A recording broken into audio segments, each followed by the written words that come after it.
Hello' everyone, মই অন্য এটা ভিডিঅ'লৈ সকলোকে স্বাগতম জনাইছোঁ। ৰাতিপুৱা 11টামান বজাত সকলো মিলি কথা পাতি আছিলোঁ বাৰাণ্ডাতে বহি। তাৰপিছত পোৱালিটোৱে ৰাইমছ গাই আছিলে মোৰ লগত মিলি।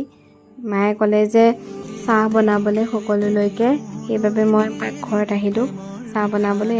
চাহ বহাই দি মই প্লেট ৰেডি কৰি আছিলোঁ। তাৰপিছত সকলো যিহেতু বাহিৰতে বহি আছিলে, সেইবাবে বাহিৰলৈ লৈ আহিলোঁ সকলোলৈ।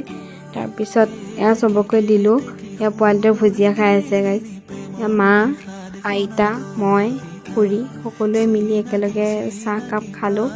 খাই কৰি লৈ মই ভাবিলোঁ আজি স্কুটিখন ধুই, যিহেতু কলেজ গ'লে স্কুটিখন ধোৱা নহয়, টাইম নহয়গৈ, সেইবাবে আজি বন্ধ আছিলে যেতিয়া আজি ধুলোঁ।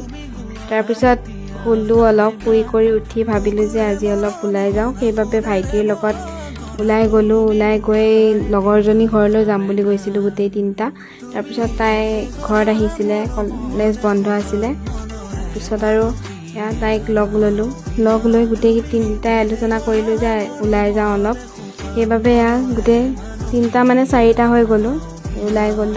ওলাই গৈ সিহঁতৰ ওচৰতে বহুত ধুনীয়া ঠাই, তাতে গ'লোঁ। গৈ অলপ বহিলোঁ। ইমান শান্তিময় ঠাই, বহুত ভাল লাগে এইখিনি টাইমত গৈ এনেকুৱা পৰিৱেশত।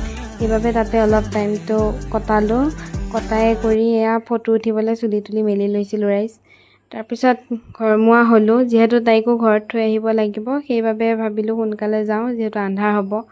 তাৰপিছত আহি তাইক থলোঁ। তাইক থৈ আমি ঘৰ পালোঁহি।